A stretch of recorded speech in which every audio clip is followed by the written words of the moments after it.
Sejam todos bem-vindos, bem-vindas e bem-vindes ao Pod Bicha, o podcast da Bicha da Justiça. Eu sou Bruna Andrade e hoje a gente vai falar sobre um assunto maravilhoso: sexo. A gente vai falar sobre sexo hoje. Vamos falar também sobre sexualidade, mas vamos falar sobre sexo. E a gente precisa falar sobre sexo, né? A minha convidada é uma pessoa que tem uma qualificação incrível no assunto, né? E é por isso que ela está aqui, senão ela não estaria aqui, né? Ela é mentora de relacionamento e sexualidade, é sexóloga, consultora erótica, palestrante, colunista, tem o canal do YouTube Diva e Sexy, é idealizadora do Café com Sexo e Chá de Recomeço, é apresentadora do Desperte com Elas, da rádio New Life FM, coautora do livro O Grande Livro do Amor e do Sexo, colunista do Papo com Elas, na rádio Show FM, tem diversas matérias postadas nas mídias sociais, nos veículos de comunicação tradicional e também tem várias especialidades que, se eu for falar todas elas aqui, provavelmente a gente demora o dia inteiro, né? O podcast inteiro para poder fazer a sua apresentação. Seja muito bem-vinda. Um prazer te conhecer, Gislene.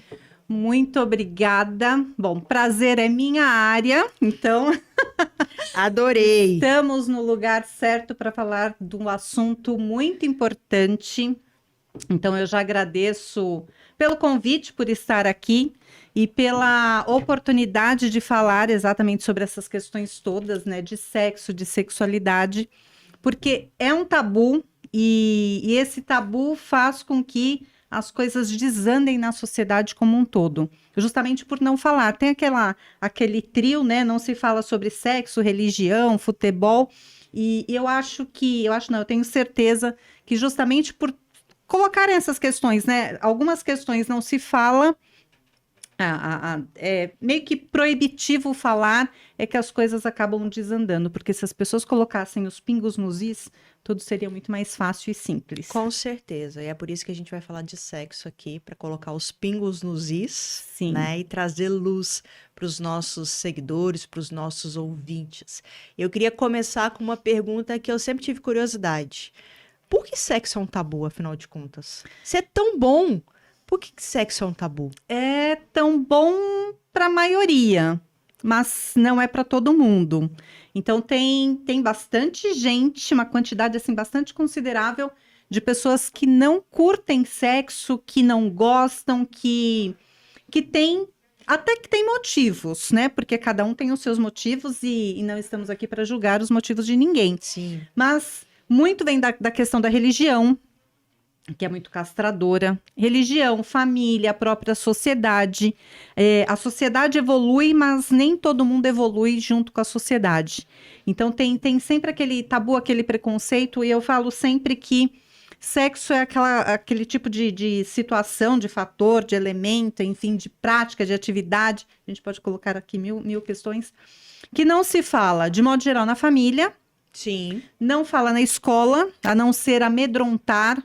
Então, palestras, eu dei aula basicamente a vida inteira. Até 2015 eu lecionei. E aí, se fala sobre sexo naquele momento que é aquela semana da saúde ou algo do tipo, levam profissionais gabaritados, óbvio, mas tem aquele roteirinho, aquele script que vai mostrar, por exemplo, doença sexualmente transmissível, né? A antiga Sim. DST, que hoje é IST, infecção sexualmente transmissível, porque nem toda infecção se transforma, chega ao nível da doença, então por isso que mudou.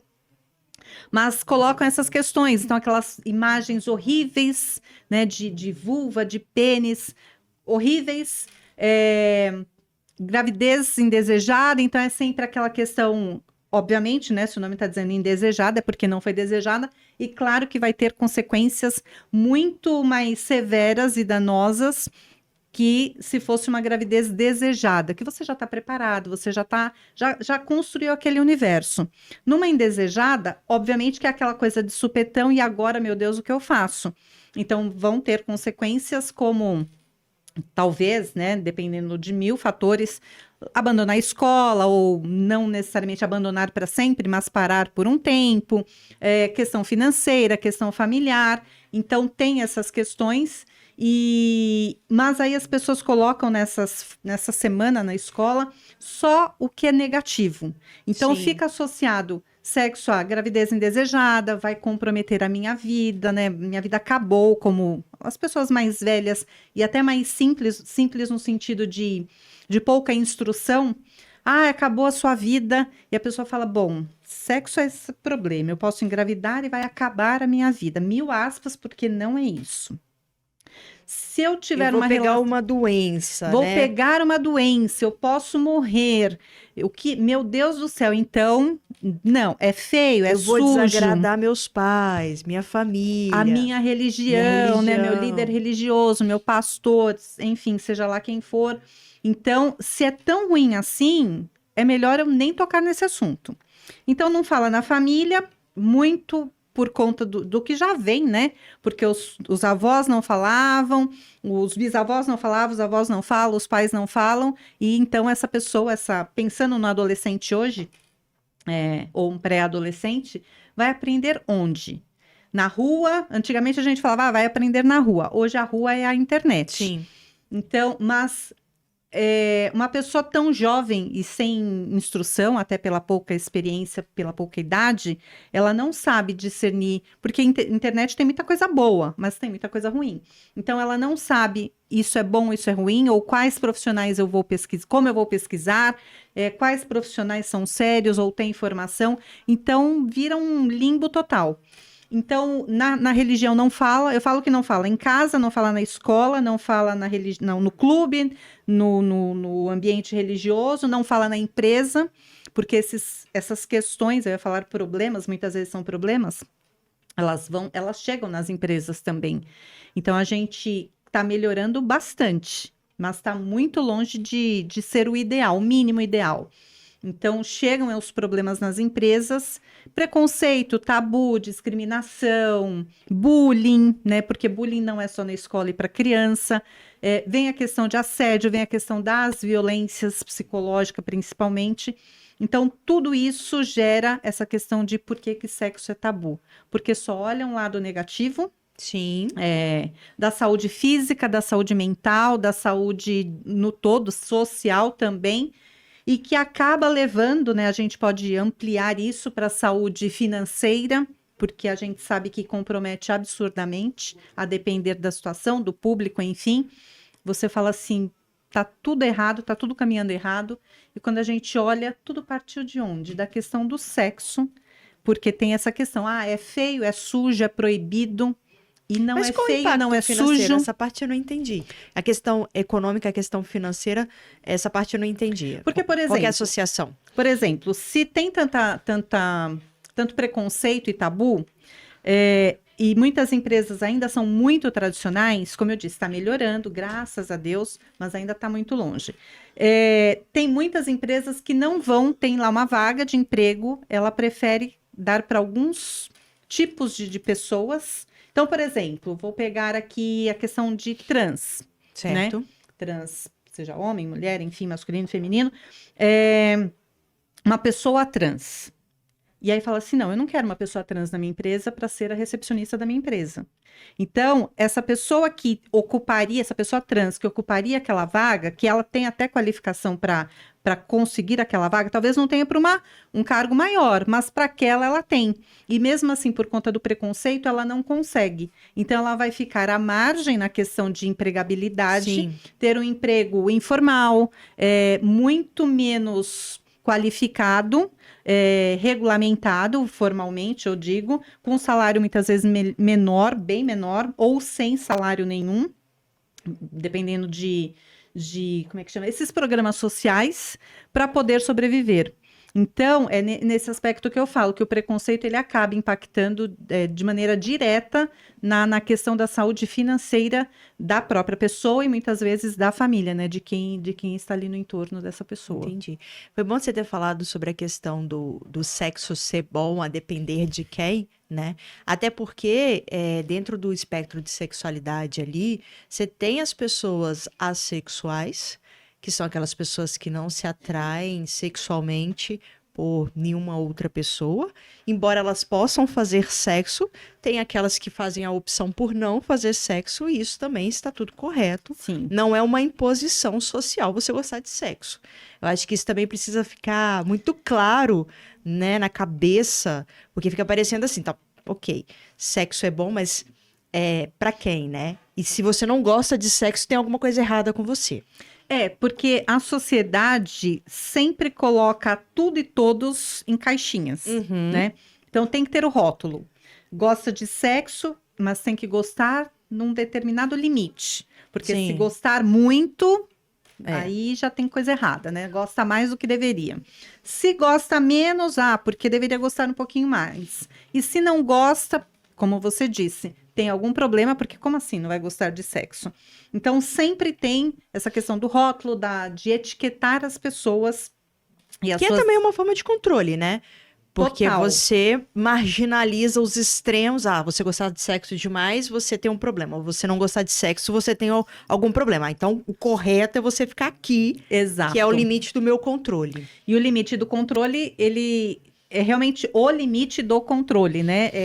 Tem um limite, nem mais, nem menos. E quem é que está controlando e quem é que está ganhando com isso? Sim.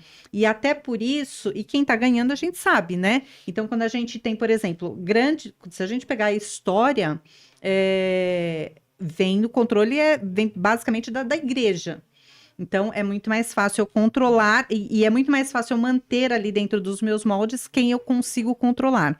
E como é que eu controlo? Como eu mencionei a questão da igreja, da escola, é a partir do medo. O medo é o melhor controlador, ironicamente, né? Obviamente. Eu falo alerta de sarcasmo, gente. Sim, exato. Eu consigo controlar a partir do medo. Então, as pessoas vão ficar receosas, então eu tenho que entrar aqui no limite que estão me impondo, Sim. porque senão eu estou à margem do que esperam de mim. Sim. Então, eu vou... Até para fazer parte do grupo, né, da tribo ali, então tem essa questão. E então é muito fácil colocar as pessoas, etiquetar e falar, é assim que deve ser. E quem está fora desse limite imposto, que não existe um limite, gente... ela mesma se sente, tipo, tem algo de errado comigo. E aí começa a desenvolver várias outras questões também. E voltando à questão, não gostar de sexo ou não gostar de ter relação sexual, está tudo certo, não tem nada de errado, porque ninguém é obrigado a gostar ou não gostar. Mas uma pessoa que não gosta de ter relação sexual, por exemplo, pode ter muitos elementos que levam a isso. Ela pode ter um trauma, ela pode ter medo, ela pode ter ouvido falar, né, as histórias que ela ouviu de outras pessoas, e ela pode simplesmente não ter a questão do sexo em si, mas a questão da sexualidade, sim.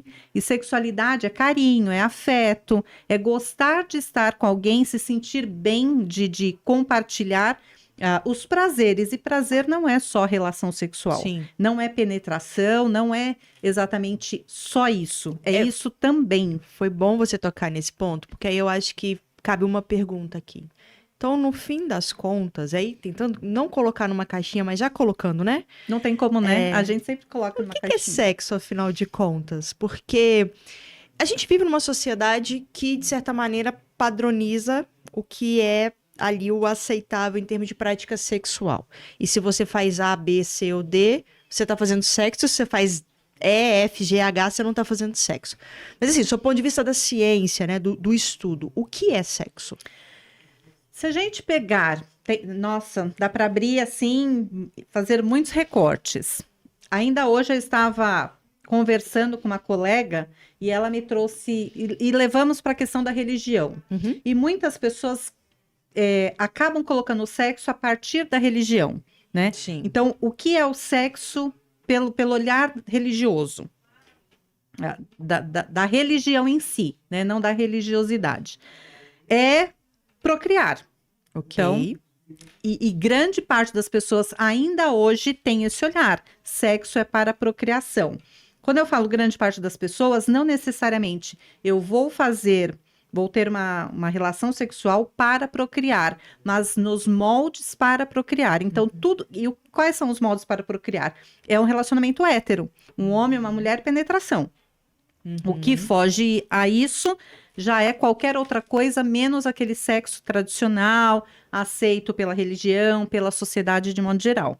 Até por isso, a gente vai para o outro extremo, o outro extremo de quem tem esse olhar, né? Que fala, bom, então, todo o sexo homossexual, as pessoas que estão nessa outra caixinha, entre aspas, elas fazem sexo de uma outra maneira e aí começa a colocar dentro, por exemplo, na questão da promiscuidade. Isso é qualquer outra coisa menos o sexo tradicional, aquele aceito. Então, o que é sexo? Na verdade, é tudo. Porque como é que a gente se relaciona? E aí, eu até participei de um podcast a semana passada que levantamos a questão da sexualidade. E nessa questão, levantamos a questão das preliminares. E aí, sexo oral é sexo ou é preliminar? É tudo, né? Tem momento que é sexo, tem momento que é preliminar, dependendo de como que você está interagindo ali. Mas não dá para separar sexo oral, o que é? É sexo oral. Então, o sexo que é? É a troca de carinho, de tudo isso que se mistura muito com a sexualidade. Então, eu acho que fica mais fácil responder. Sexualidade é o sexo, talvez sem a penetração, que é o mais tradicional que as pessoas falam. Então, aos olhos, né, do coletivo, sexo é penetração. Sexo é para procriar. Mas sexo é muito mais. Sexo é carinho, sexo é afeto, sexo é o conjunto disso tudo e que está entrelaçado com a sexualidade. Que, na verdade, a gente não consegue separar muito uma coisa da outra. A não ser em relações... Eu vou colocar agressivas, para não usar um outro termo, quando você é o sexo pelo sexo, e de maneira forçada, por exemplo, um caso de um estupro. Ali é só sexo, não tem sexualidade, não foi consentido, não tem afeto, não tem carinho, não tem consentimento, não tem troca. Então, nesse ponto, eu penso que isso é sexo. Sexo, só sexo. Agora, quando é consentido, quando é uma parceria... Sempre tem mais que só sexo, tem a sexualidade. E só penetração. Só penetração. Dito, né? E que também a gente precisa entender que sexo não é só penetração, porque no momento pode ser. Tudo depende, é igual ao direito, né? Tudo depende.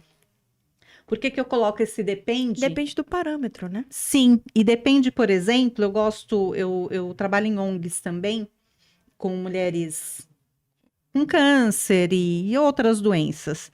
E a gente sabe que é muito comum um casal hétero, por exemplo, que uma mulher está com câncer, ou ela está fazendo tratamento de qualquer outra doença, em alguma outra situação, ou às vezes um tratamento simples mesmo, de um corrimento, usa lá pomada e fica 2 semanas sem poder ter relação sexual, e o homem acaba indo para um outro caminho e aí começam as violências, né? Ah, se não tem mulher em casa, porque eu quero transar, não tem mulher em casa, então... E aí começa uma grande confusão. Por quê? Porque para eles... Porque estamos ainda acostumados com o sexo como penetração. Se eu não posso ter a relação sexual que tem a penetração, então não tem sexo. Não aprende de uma outra maneira. Então, também é importante olhar isso, porque dá para ter o sexo de outras tantas maneiras, tirando a penetração. Então, tem momento que é muito bom, e tá tudo muito certo, e tem momento que não dá para ser assim. Ou porque tem uma disfunção, ou porque uma das partes está fazendo um tratamento. Então, a penetração não é o fator primordial. Dá para explorar tantas outras formas de sexo.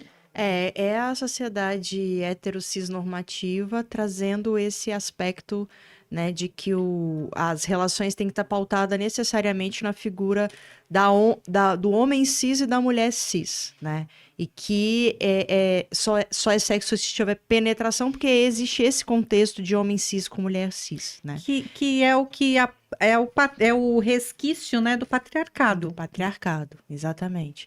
E quando a gente fala, por exemplo, de mulheres que se relacionam com mulheres, né, essa pauta falocêntrica é muito trazida para deslegitimar, né, as manifestações sexuais e o afeto entre duas mulheres. Assim, é uma forma também de controle, da sexualidade envolvendo mulheres, né? E além de ser uma forma de controle, né, para quem está do outro lado que eu falo que não está neste contexto, e aí vale qualquer outra pessoa do outro lado, desde o olhar da religião, o olhar de pessoas hétero, enfim, vários outros elementos observando como observatório. Entende esse outro relacionamento, por exemplo, de duas mulheres, de dois homens, como afronta. Tudo aquilo que não faz parte do meu universo é uma afronta, e o que é uma afronta, a gente combate. Uhum. E daí vem tantas violências enfim, é muito triste. Eu estava aqui pensando numa palavra, mas numa questão, mas é triste olhar o preconceito que nós temos em relação às pessoas que não são hétero. Não vou nem descrever, né, destrinchar, mas todas as pessoas que não são hétero. Então, tipo, isso não faz parte da sociedade normatizada. Isso não faz parte da religião, isso não faz parte de nada disso que nós falamos até agora, então precisamos combater. E esse combate, ele acaba sendo ferrenho, porque a outra parte que não faz parte ali do grupo hétero, ela está ali, faz parte da sociedade, faz parte do universo, né, que convivemos, e elas precisam ser respeitadas enquanto pessoas, tanto quanto qualquer outra pessoa.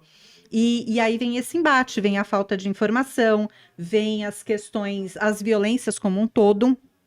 As pessoas não hétero, elas precisam se impor mais para ser respeitadas. Quanto mais se impõe, a população hétero acha que estão afrontando. Então, eu vejo que tudo isso parte basicamente de uma questão: educação. Educação como um todo, educação sexual no sentido de entender a sexualidade do outro, que é diferente da minha e tá tudo certo, porque é do outro, cabe a mim simplesmente aceitar e respeitar. Uhum. Eu não tenho nada a ver com a sexualidade do outro, o outro não tem a ver com a minha, então é aceitar. E a questão do respeito mesmo. Eu estava vindo para cá agora. E eu parei, eu fiquei olhando, falei, meu Deus do céu, tá muito difícil conviver em sociedade quando a gente olha, às vezes as pessoas falam assim, a ignorância é uma bênção. Eu falo, porque quando Se você tem... quer saúde mental, Exato. E eu tô falando no todo, né? As pessoas estão muito intolerantes. Eu nem tô falando agora de questão de sexualidade. Como um todo.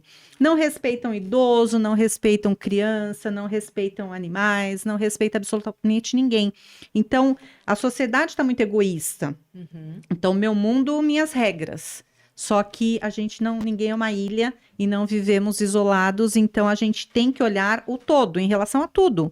A espaço, ao lugar que a gente cede no metrô, para uma pessoa que não necessariamente precisa estar naquelas condições que colocam, né? Grávida, idoso, com criança, mas uma pessoa que você vê que está mais vulnerável que você, de repente com algo pesado, ou com não é idoso, mas é mais velho que você, e você está vendo ali algumas questões.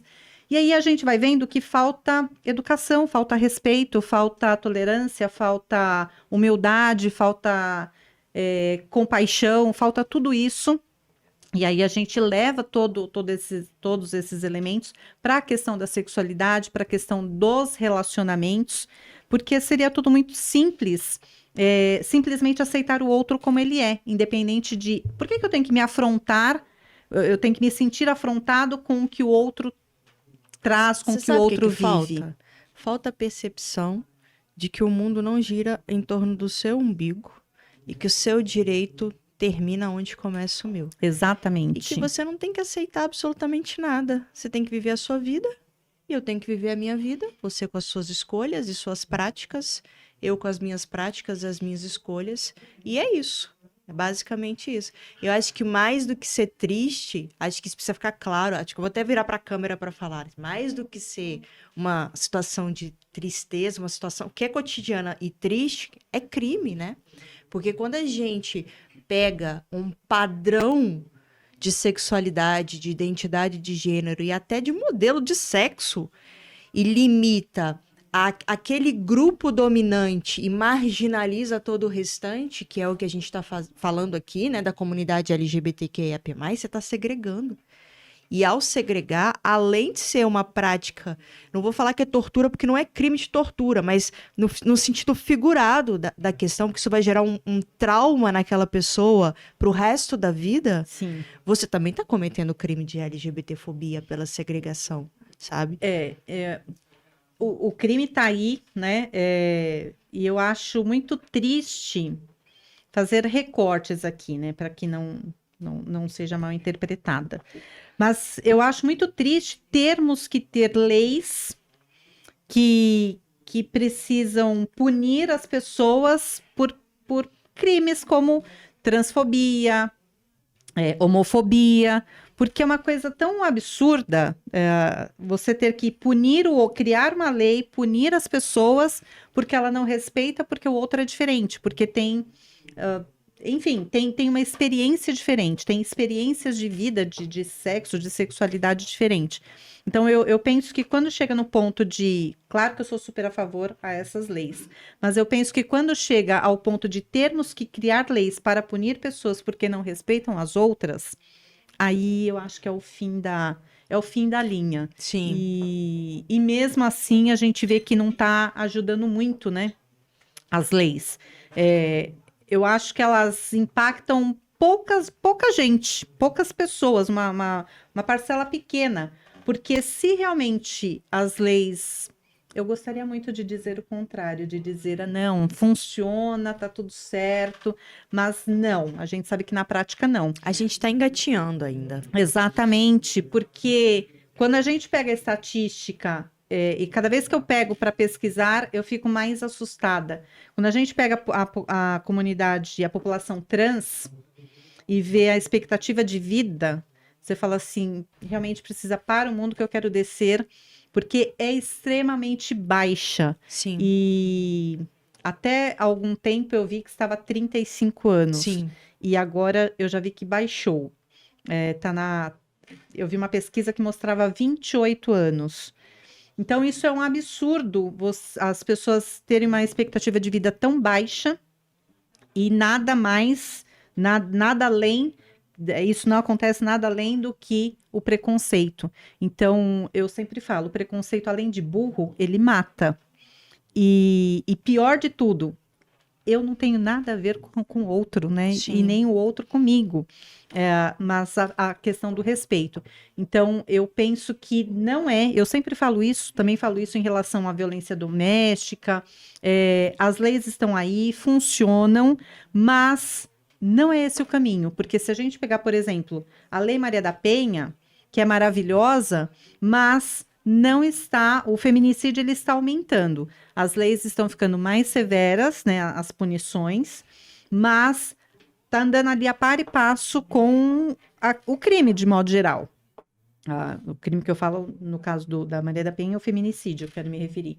Então a gente olha e fala assim, algo além precisa ser feito, e eu não acredito que seja tornar ainda mais severa a penalidade, mas voltando lá para o começo da história, a questão da educação e do respeito, e que falta, e isso tem que começar de algum lugar. Então, é na escola, é na família, porque aprendemos isso em algum lugar, né? Então, Sim. é vir de onde estamos para trás e olhar onde é que a gente pecou. E se a gente pecando. for analisar a legislação, a Lei de Diretrizes Básicas já estabelece que a sexualidade tem que ser abordada já na educação básica, né?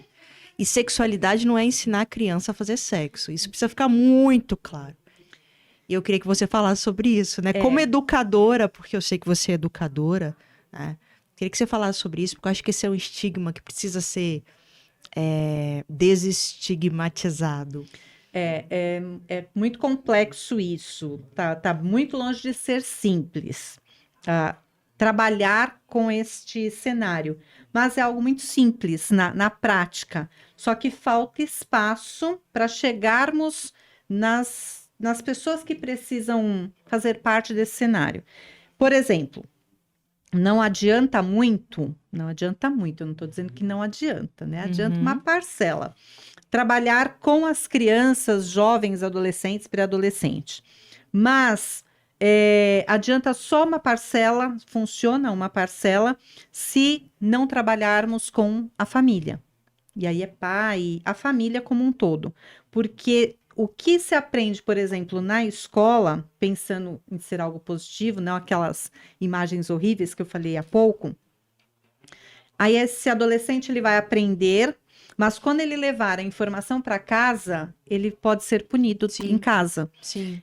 Ele então precisa levar a informação para o adolescente, para a criança, jovem, adolescente, na escola, concomitantemente trazer a família também para aprender, ou para o que estiver sendo debatido ali, levar essa mesma informação para as igrejas, templos religiosos, né? Igreja, terreiro de Umbanda, de Candomblé, seja lá o que for, templo budista, onde for.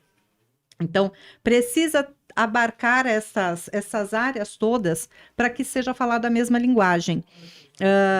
E eu penso que não dá para trabalhar separado. Então, tem que trazer a família sempre junto. E isso era uma briga assim, constante quando eu lecionava. Eu lecionei até 2015 em escola particular. Que eu falava, não adianta, a gente precisa trazer a família junto. Só que a família se recusa, né? Sim. Então, é o primeiro passo. E eu estava vendo a semana passada, não me lembro exatamente, mas uma lei que está sendo aprovada, é um projeto de lei, na verdade, que os pais vão ter liberdade para não deixar os filhos ter receber algumas informações na escola. E a questão do sexo e da sexualidade é um deles. E aí, quando eu ouvi assim, a metade da notícia na rádio, eu já pensei, meu Deus do céu, né? Porque, perdão, porque uma família que fala, não, eu não quero que meu filho receba esse tipo de é sempre assim, né? Esse tipo, como se fosse uma coisa muito absurda. Esse tipo de informação na escola, eu fico me perguntando, e ele recebe em casa? Né? E se recebe em casa, é naquele universo fechado, naquela bolha. Só que nem sempre aquela bolha ele vai encontrar a respectiva fora. Então, vai ter um confronto de qualquer maneira. Sim. Então, eu penso que a informação é a melhor coisa que pode acontecer, né, em relação a tudo na vida. Sim. E então tem que trazer a família junto e ampliar. E sexualidade, sexo, falado nas escolas, as cartilhas, enfim, seja lá o que for, mas nem de longe tem por objetivo, e eu afirmo isso como sexóloga, como professora, como educadora, que nem de longe é uma questão de querer ensinar, seja lá quem for, criança, adolescente, pré-adolescente, adulto, jovem, a praticar sexo, ou a fazer, eu vou colocar aqui, bem, 1000 aspas, escolhas, né? Porque não é uma questão de escolha. Então, mas as pessoas ainda colocam isso, escolheu isso, aquilo.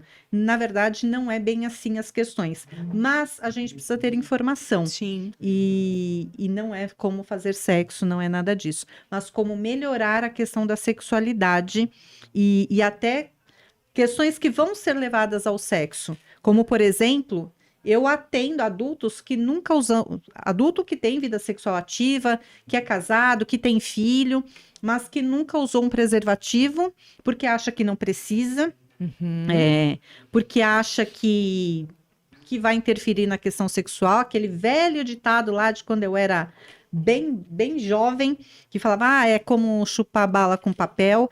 Então, falta informação da quantidade de preservativos que a gente tem uma quantidade gigante de tipos de preservativos. Vem as experiências negativas e isso acaba moldando. Então, se eu tive uma relação que não foi tão prazerosa porque eu estava com preservativo, que de repente era um preservativo ruim, ou que ele estourou, ou que deu alergia, ou algo do tipo, a pessoa não tem outra informação diferente e ela coloca aquilo como uma verdade única. Então ela fala, bom, então a solução é eu tirar isso da minha prática sexual, da minha vida sexual. Então, isso é ter uma informação, uma capacidade limitada. Então, é sobre isso que a gente fala, é sobre formas de prazer e que não é a promiscuidade, não é ter múltiplos parceiros. Claro que se lá na frente a pessoa quiser ter múltiplos parceiros, também está tudo certo, mas ela precisa ter a informação básica, pelo menos, para Sim. saber o que eu estou fazendo, qual é o caminho que eu vou, se eu quiser seguir esse caminho, quais são as consequências, o outro, quais são as consequências, e levar isso, né, de forma, como estamos fazendo aqui, para a população de modo geral, para que entenda que a gente não está falando nada diferente do que acontece em todos os lugares, todos os dias, em relação a todas as pessoas. E tem um papel de prevenção também muito grande, né? Porque essa conscientização do que é permitido, do que não é permitido, sob o ponto de vista legal mesmo, né? O caso que você deu, por exemplo, da mulher que está se tratando do câncer e o marido quer fazer sexo. E entender que, por exemplo, numa situação dessa forçada é estupro marital e que as pessoas não têm conhecimento disso, porque só porque você é casada com a pessoa, você tem que fazer sexo com ela. Isso é crime, né? Evitaria bastante abusos, que a gente sabe que é significativo em relação às crianças e adolescentes, que vai desencadear lá na frente o impacto na vida sexual dessa pessoa. Então, assim... Vamos ressignificar, gente, pelo amor de Deus. Muda, vamos mudar o disco, né? Vamos trazer educação básica para as pessoas, para que elas possam, a partir dessa informação, ter um futuro melhor, ter um futuro menos trágico do que principalmente das mulheres, boa parte das mulheres vivenciam na vida adulta. E é muito importante tudo isso que você falou e a questão do estupro marital, que eu sempre bato nessa tecla. Estupro marital é estupro. Então, quando você não quer, não precisa falar, estou com dor de cabeça. E que também vale, normalmente, né, esse papel, esse discurso, tá na questão da mulher, mas também tem homens que também precisam ser respeitados. Sim. E eu falo homens, enfim, vou trocar homens e mulheres por pessoas, né? Sim, perfeito. Porque não importa se é homo, se é hétero, se é trans, enfim, pessoas. Tem aquele momento que você fala, hoje eu não quero. E a gente precisa ter a liberdade de dizer, hoje eu não quero. Sim. Hoje eu não estou afim, hoje eu estou cansado, hoje eu estou triste, hoje eu estou, né, não estou me sentindo muito bem. Ou simplesmente eu não quero. E nem precisa dizer o porquê não quer. Ter essa liberdade, não quero. Não precisa inventar a dor de cabeça. Eu ouvi uma psicóloga falando outro dia uma coisa que eu achei fantástico. Ela disse assim, ela estava falando sobre disfunção erétil. E aí ela falou assim, que quando o homem não fala não, que tem essa questão, né, do machismo mesmo, o homem não pode negar fogo, ele tem que estar sempre pronto, sempre disposto, e não é assim que as coisas funcionam. Mas, quando o homem não está afim, ele não tem o direito de falar, estou com dor de cabeça, porque ele tem que ser o homem, o macho, e aí ela disse assim, mas quando o homem, ele não quer, ele não está afim, ele não está se sentindo bem, ele está preocupado, ele está chateado, ele está estressado, ele está tudo lá. Problema financeiro que afeta muito os relacionamentos. E aí ela falou assim, quando o homem, mesmo assim, ele tem tudo para dizer não, mas ele diz sim, o não vai chegar na cama. Na verdade, ela disse outra coisa, né? Vai chegar na cama. Então, é exatamente isso. E a gente tem que respeitar o outro de que qual é o momento que ele quer ou ele não quer ter aquela relação. E tá tudo bem. E o que foge a isso é estupro marital. Sim. Então, não tem que estar sempre pronta, porque é casado, porque é meu marido, porque o grande medo, eu sou especialista em relacionamento, e dentro do relacionamento, meu nicho, eu acabei nichando para relacionamento extraconjugal. E aí, o medo das mulheres, o que eu escuto com muita frequência é, o velho ditado, né? A velha frase, o que não tem em casa vai procurar na rua. Sim. Então, eu não estou afim, realmente, ou eu estou... Enfim, mas ela vai e ela acaba cedendo, mesmo contra a vontade dela, às vezes com dor, às vezes com mil questões que a deixam vulnerável para um ato sexual, mas ela fala, bom, se eu não conseguir satisfazer aqui o meu marido, ele vai procurar outra. Então eu digo o seguinte, para quem pensa dessa maneira, satisfazendo ou não, se esse for o medo, ele vai procurar outra de qualquer maneira, porque não é uma questão daquele momento, né? É um conjunto de outros elementos. Então a gente precisa entender como é o nosso relacionamento, um relacionamento saudável, ou medo, né? Uma relação tóxica, violenta, não é só aquela que tem a violência em si, né? Mais comum que as pessoas acreditam, né? A violência física. A violência física é um dos últimos elementos que surgem, né? Mas vem a violência psicológica, a violência patrimonial, enfim, muitas outras violências e que muitas vezes as pessoas, homens, mulheres, todas as pessoas, não enxergam que estão numa situação, num relacionamento violento, tóxico, e que não é só no dia a dia, na relação do dia a dia, mas na relação sexual também. Eu já atendi caso em que a mulher não queria sexo anal porque ela não se sentia confortável, porque ela não gostava, enfim, várias questões dela, e que ela tem todo o direito do mundo, e o marido forçava todas as vezes a ter relação sexual anal. Consequentemente, ela nunca denunciou, obviamente, e aí entram vários outros elementos que a gente sabe que as violências domésticas, elas são extremamente subnotificadas. Sim. Enfim. Violências de minorias como Sim, um todo. sim. Elas são altíssimas, né? Quando a gente olha os números, as estatísticas, a gente fica horrorizado com todas as violências. Mas mesmo assim, a gente fica mais horrorizado ainda quando a gente vê que todas elas são extremamente subnotificadas. E ela nunca falou nada. Na verdade, ela chegou no atendimento e falou para mim. Ela falou, nunca comentei isso com absolutamente ninguém. Mas todas as vezes eu faço sexo anal forçado. Sim. Então, agora você imagina como é que fica essa mulher, o psicológico dessa mulher, ao longo de muitos anos neste relacionamento. Sim. E em momento nenhum ela entendeu até ali que era estupro marital. Então, isso precisa ficar muito claro, e isso acontece independente de ser hétero, de ser homo, estamos falando de pessoas e de relações. Inclusive, é muito comum relações tóxicas dentro da comunidade LGBTQIAP+, porque as relações tóxicas, elas estão muito associadas também no caso LGBTQIAP+, é muito associado a essa figura do abandono da família, da sociedade. Então, eu vou me relacionar com você e você acaba sendo, entre aspas, a única família ou a única pessoa próxima aqui, e aí se submetem a situações que são tóxicas, às vezes são crime, e a gente precisa falar sobre isso. Precisamos falar sobre isso, porque quando a gente fala das violências domésticas, a gente fala sempre acaba falando, né, trazendo a questão da rede de apoio. Sim. Tem que buscar rede de apoio e tal. E é exatamente o que você falou. A população LGBTQIAP+, não tem essa rede de apoio. Sim. Porque muitas vezes, e eu falo como educadora, eu lecionei 16 anos no estado. A realidade é bem diferente de escola particular, que eu passei aí a vida inteira lecionando particular também. Na verdade, era concomitante, mas no estado eu consegui ficar só 16 anos e eu falei, não tenho saúde mental para continuar aqui.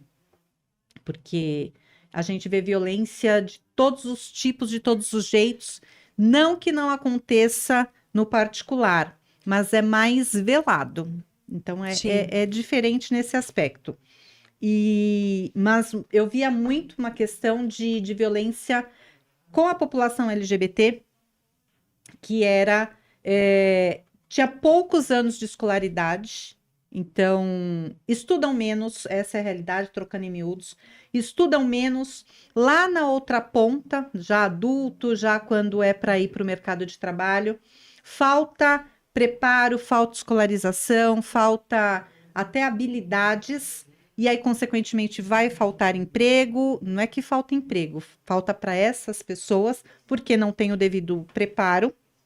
Claro que eu estou falando de uma parcela, eu não estou falando que é todo mundo assim.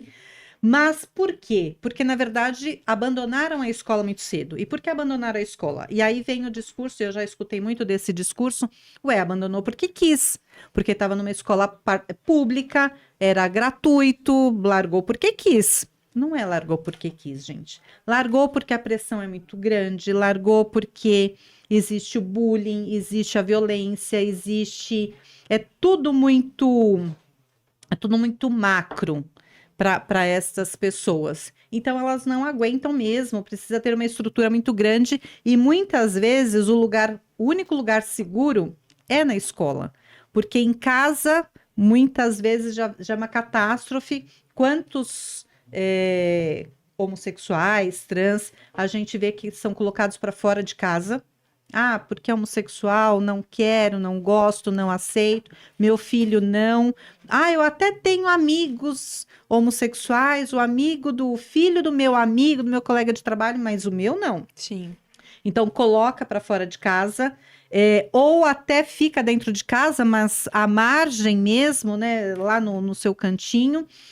Na rua também é violentado de todas as maneiras, e aí na escola é mais ou menos protegido do que nesses lugares, porque ainda tem regras, tem alguém que está ali, né, de olho, um certo controle, o mínimo do controle, mas mesmo assim tem todas as chacotas, o bullying e tudo mais, as violências psicológicas. Então, essas pessoas não aguentam e elas acabam largando a escola. Tem uma evasão muito grande. Vão para onde? Grande parte vai para a rua mesmo. Uhum. Para a rua que eu falo até tem casa que abriga essa população, mas é mínimo. Eu acho que Quase nada. quase nada. Não dá nem para dizer que tem. Eu acho que tem umas 2 ou 3, né? E muito precário ainda, porque obviamente que não vão disponibilizar verba, né, para uma minoria desta, entre aspas, porque é o que a gente escuta falar. Sim. Então, claro que entre a comunidade LGBT, né, manter uma casa, uma instituição e uma instituição de mulheres vítimas de violência, a verba vai para as mulheres vítimas de violência. Então, é nesse aspecto. E aí, essas pessoas vão para onde? Os que dão sorte vão para essas instituições e conseguem seguir a vida de uma certa maneira, né, muito precária também, mas sempre tem um treinamento, um curso, algo que forme e informe, mas a grande maioria vai viver de favor, vai viver na rua, e aí a gente vê que grande parte da população associa. Ah, é homossexual, é trans, é travesti, então vai para o sexo, é profissional do sexo, vai se prostituir, é promíscuo, e não é assim. E eu escutei outro dia uma pessoa dizendo assim, uma pessoa influente. Ah, tem 2 caminhos. Ou vai para a questão do sexo, né, para a indústria do sexo, na área da promiscuidade, ou vai para a indústria da beleza, estética. Então, são excelentes cabeleireiros, enfim. Estigmas, estigmas e estigmas. Exatamente. E por que a maioria realmente está, né, em um desses 2 polos? Por quê? Justamente por isso. Porque lá atrás abandonaram a escola, foram colocados para fora de casa, foram violentados na rua, são agredidos constantemente, agredidos de todas as maneiras, fisicamente, moralmente, de todas as formas. Então, onde é que abre mais espaço? São essas 2 áreas mesmo. Mas a gente precisa mudar isso. Então, cabe à sociedade como um todo. Olhar lá do começo, nas escolas, e eu sempre falei, precisa fazer um trabalho nas escolas. Escola, empresa, em todas as áreas. E aí a gente vai mudar esse cenário. Segundo a ANTRA, né, Associação Nacional de Travestis Trans do Brasil, 90% hoje das mulheres trans e travestis se recorrem à prostituição como única fonte de renda. Isso é um dado real, né? E eu não estou romantizando a prostituição, Mas também não estou demonizando a prostituição, porque a gente coloca a figura da prostituta como sendo marginalizada e não necessariamente é, porque não necessariamente está marginalizada, e essa marginalização não é pela profissão, é para se deixar afastada as pessoas trans, sabe?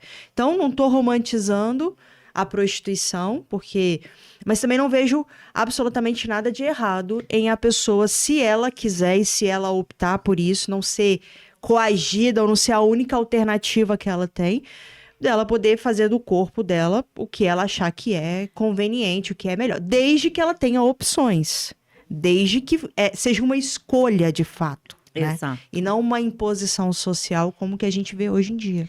Eu concordo plenamente. Eu penso que não romantizando também, porque tem o rótulo, né? Ah, é vida fácil. Vida fácil para quem, né? Nunca me prostituí, enfim, mas o que a gente vê, né, não é de fácil, não tem nada, não precisa passar pela experiência para se sentir na pele. Basta a gente ter empatia, conversar. Basta a gente abrir o jornal. Exato. E ler as respostas. Gente, eu assino, vou falar de novo aqui, porque realmente esse é um ponto importante. Eu faço aquela assina do Google para receber notícias de acordo com as palavras, né? E eu estava fazendo uma releitura do último mês. Eu te garanto que 98% das notificações que eu recebi do Google com a palavra travesti estavam associadas a violência, travesti que foi presa, a travesti que fez isso, a travesti que foi aquilo, ou de que ela foi vítima, travesti que apanhou, que foi morta, que foi isso e foi aquilo. Tá? Sim.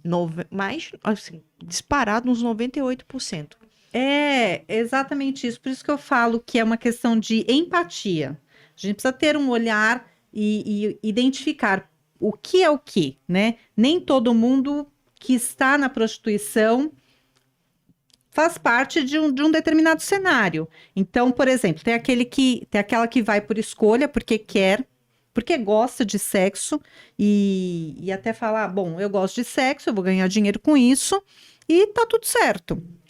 Eu dei entrevista faz alguns anos para Casa das Brasileirinhas. Uhum. E lá foi uma roda de conversa e tinha lá como é que chama? A atriz pornô, um casal, né, de atores pornô.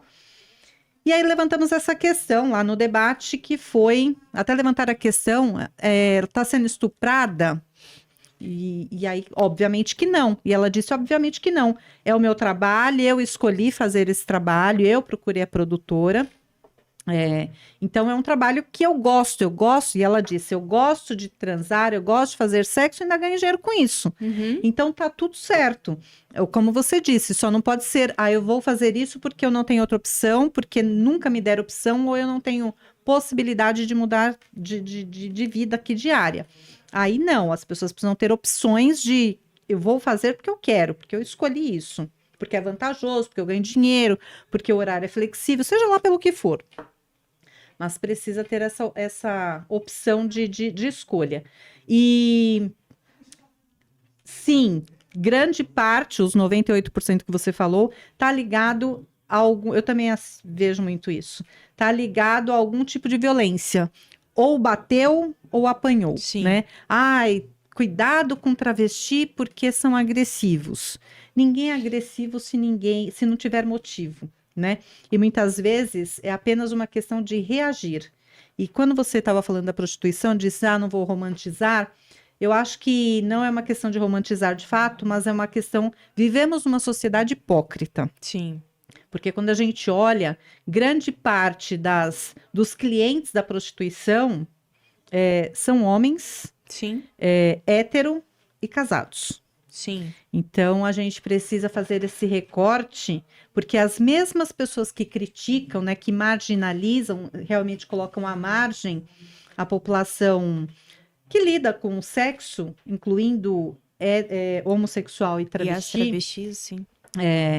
colocam assim, enfim, num patamar muito ruim. Mas são essas mesmas pessoas que são os clientes desses profissionais. Então, a gente precisa entender quem é que está demonizando tudo isso. Sim.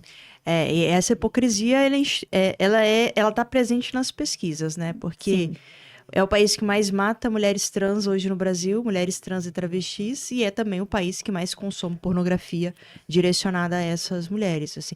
Eu queria que você me explicasse, como sexóloga, por que cargas d'água isso acontece, sabe? Hoje a gente teve... Esse final de semana nós tivemos, né, o episódio do ator, do Vitor, que foi agredido por um homem lá no Rio de Janeiro. E, ao que tudo parece, eles se encontraram numa boate, tudo consensual, foram para casa desse agressor, e aí, um dado momento, esse agressor foi exposto por estar se relacionando com um homem, ficou extremamente ofendido por ter sido exposto, e aí agrediu o Vitor, né, o ator. E você tem essa dualidade o tempo inteiro, ao mesmo tempo que a pessoa deseja, ela tem um ódio. Como que o campo aí do estudo da sexualidade, do sexo, interpreta isso? Por que isso acontece? É complexo, não tem Mas eu muito... só tô fazendo pergunta complexa hoje, né? Olha, é igual a área do direito, tudo depende, tudo Tudo complexo. depende. Porque é complexo, Sim. né? O ser humano é complexo e quando a gente traz o elemento sexo, torna um pouco mais complexo, e quando a gente traz as minorias, vou chamar assim, torna mais complexo ainda. Porque é exatamente o que acabamos de falar, a questão da hipocrisia. Uhum. Eu desejo, me dá prazer, mas eu não posso mostrar que eu tenho prazer com isso. Porque eu vou ser tão marginalizado, marginalizado no sentido de colocar à margem, porque exemplo, né?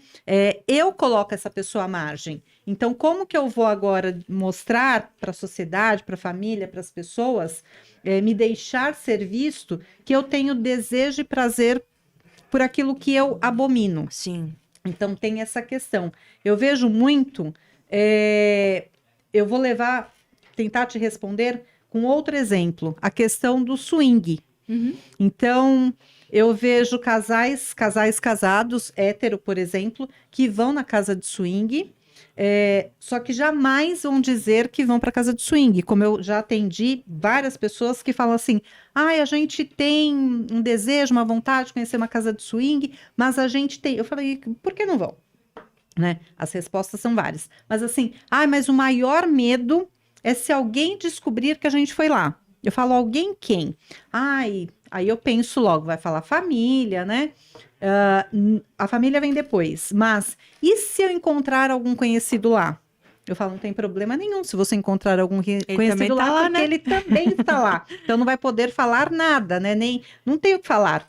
Então, essa é a questão. E se eu for, é sempre o julgamento do outro, mas eu desejo. E eu vejo muito, tem cada caso assim que você fala, como é que eu explico isso? Não tem explicação. Não tem explicação. E os desejos, as fantasias, são muitas, né? Os fetiches. Eu acompanhei um caso que o rapaz falou assim, enfim, é uma história muito complexa, muito maluca, que eu demorei para entender, até peguei o papel e fui desenhando ali, literalmente desenhando para eu poder entender. Mas o rapaz tinha um fetiche que era ir numa casa de swing com a namorada, hétero, era um casal hétero, e eles até moraram juntos, enfim, mas a família não aceitava por questão discrepante social e financeira. E ela estudava medicina, enfim, uma coisa muito absurda, assim, das famílias não se entenderem. E aí eles iam para casa de swing, obviamente que ninguém podia nem sonhar. E aí ele tinha um fetiche de que outro homem homossexual ejaculasse no pé dela para que ele lambesse. E aí, o desejo dele não era em momento nenhum sobre ela, sobre nada disso. era uma forma indireta Sim. dele ter uma... Porque aí, esmiuçando, ele foi falando, era uma forma indireta dele ter um ato sexual com um homem. Mas ele mesmo não aceitava isso. Então, são as travas. E aí a gente volta lá para o começo, né, da história aqui. São as travas familiares, sociais, religiosas, que me impede de assumir o desejo que eu tenho. Então, a gente vai mascarando. Sim. A Então, gente vai achando.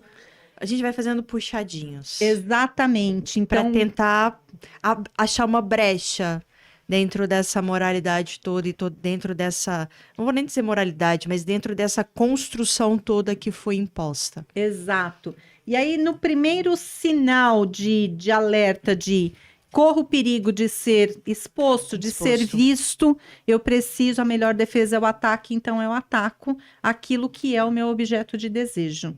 Então, basicamente, é isso que acontece. E aí, né, o resumo disso tudo é uma grande hipocrisia que se reflete nesse número absurdo de violência, principalmente em relação, estatisticamente, né, a população trans e na sequência, homossexual, e como se os héteros fossem privilegiados, como se estivessem realmente numa redoma e que a eles tudo tá certo. Só que não, né? Porque a gente mencionou um pedacinho aqui, que é, por exemplo, o estupro marital, Sim. que ainda assim parece que está tudo normal, que é normatizado, né? Normalizado, entre aspas, também, porque não é, obviamente. Mas é um casal hétero. Agora, imagina pegar esse mesmo cenário e colocar na população LGBT. Sim. Aí teríamos uma outra problemática, mas que não seria a mesma, não seria trazido para um casal hétero. Sim. Então, resumindo, é muita hipocrisia e isso precisa ser olhado. E por fim, eu tenho certeza absoluta, precisamos rever e é daqui para trás. A gente sempre tem que olhar para frente, caminhar para frente, obviamente, mas eu acho que está no momento de parar e antes de dar o próximo passo é voltar. Às vezes a gente precisa dar 2 passos atrás para dar um à frente. E eu penso que nesta questão precisamos dar alguns passos atrás para podermos alicerçar tudo isso e aí sim conseguirmos avançar um pouquinho. Vamos mudar a pauta, que eu acho que a gente falou muito desses estigmas sociais, de todas essas questões, mas acho que tem um lado, acho não, tenho certeza que tem um lado positivo. Com certeza A gente precisa focar também no lado, no copo meio cheio, eu gosto dessa parte, sabe? E aí o nosso público aqui é um público de recorte LGBTQIAP+, assim, como consultora, levando em consideração que, de fato, a gente vem de um contexto de marginalização muito grande em relação à nossa sexualidade, à nossa identidade de gênero. Como ressignificar isso, assim? Eu sei que é um conjunto, óbvio, mas se a gente fosse pensar em 5 dicas práticas para começar um processo de ressignificação e começar a enxergar a nossa sexualidade e as práticas sexuais de forma positiva e não como um pecado e não como um mal que vai gerar alguma consequência. Como dar o primeiro passo, assim, os 5 primeiros passos? Eu acho que você já deu a resposta aí na sua pergunta, Foi? né? Porque você falou do pecado. Primeira coisa é isso, né? Entender que nada disso, na questão de ser LGBT, da questão da sexualidade em si, do sexo, de tudo isso que nós falamos, nada disso, não tem nada de errado em nada, absolutamente nada disso. Então, não é pecado, não é sujo, não é feio, não é imoral, não é vergonhoso, não é nada disso. Então, esse é o primeiro passo, entender isso. Não tem nada de errado com quem não faz parte das regrinhas que a sociedade coloca para gente. Segunda questão, eu não sei se segunda, primeira, enfim, tudo junto e misturado, mas... Segunda dica. A questão da autoestima. Sim. Eu não sei nem se eu chamo de autoestima, mas entendermos quem nós somos. Você tem que entender quem você é e olhando o copo meio cheio, não é nem meio cheio, é olhando o copo cheio mesmo. Sabe, beijinho no ombro e eu sou o máximo. Exatamente isso. Eu vou dizer, não importa o que os outros dizem, mas não é exatamente assim, porque a gente está falando aqui há mais de uma hora, que claro que importa, porque temos esse cenário social todo desse jeito. Mas tentar fazer um paralelo do lá fora e aqui dentro.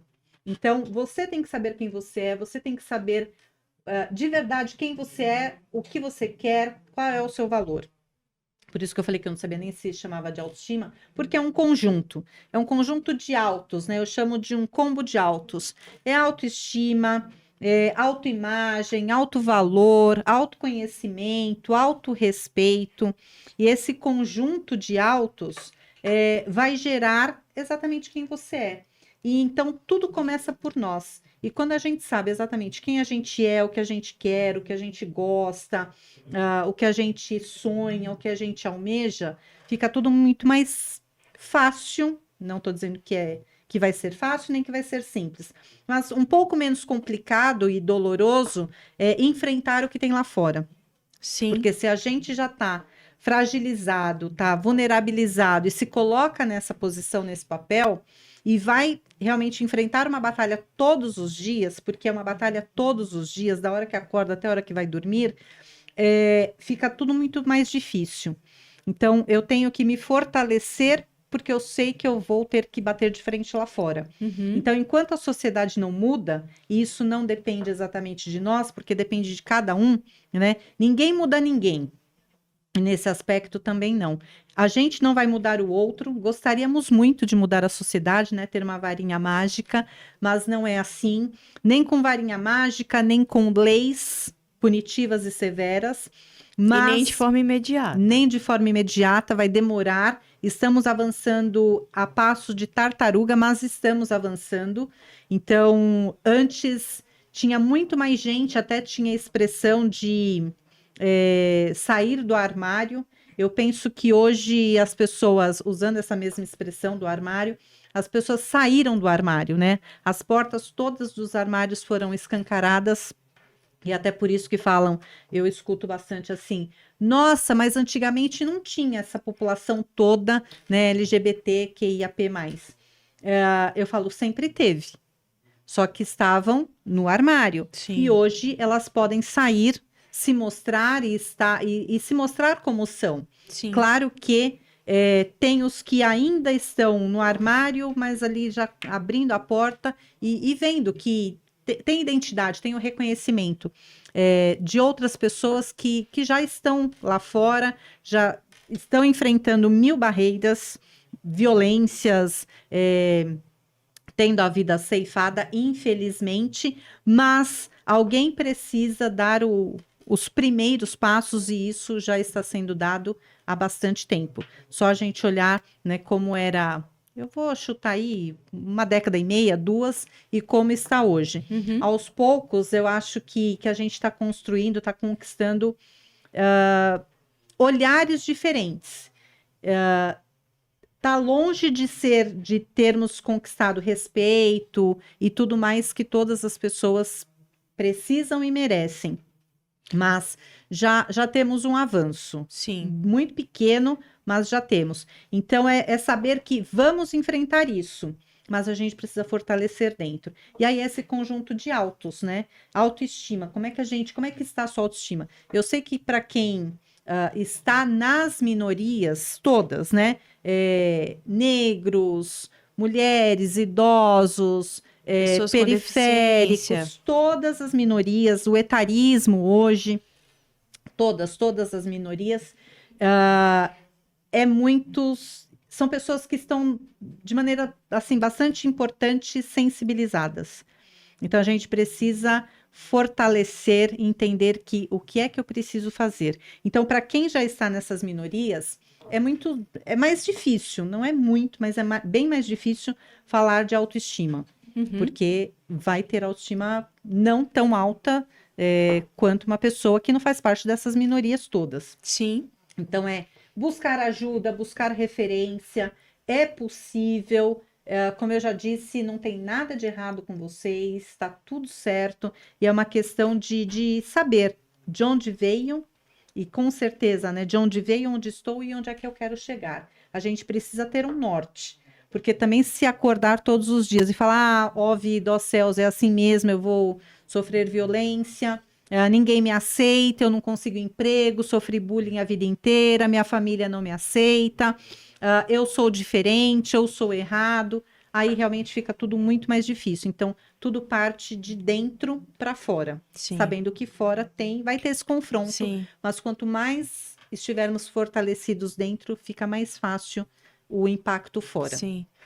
A gente não muda ninguém, Não. mas a gente tem condição de nos mudarmos. E quando a gente muda, dá oportunidade para que o outro mude. Sim. Né? A gente não muda o outro, mas a gente dá oportunidade para que o outro mude.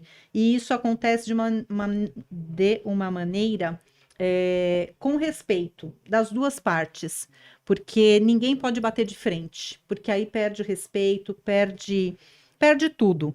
Então, as duas partes precisam caminhar de maneira paralela mesmo, mostrando o meu limite está aqui, me respeita, porque respeito, eu falo sempre que respeito não é, nunca foi, nunca será uma questão de imposição, mas é uma questão de conquista. Então, cada um precisa, a gente precisa, na vida como um todo, a gente precisa ceder um pouquinho, né? Mas não ceder sempre.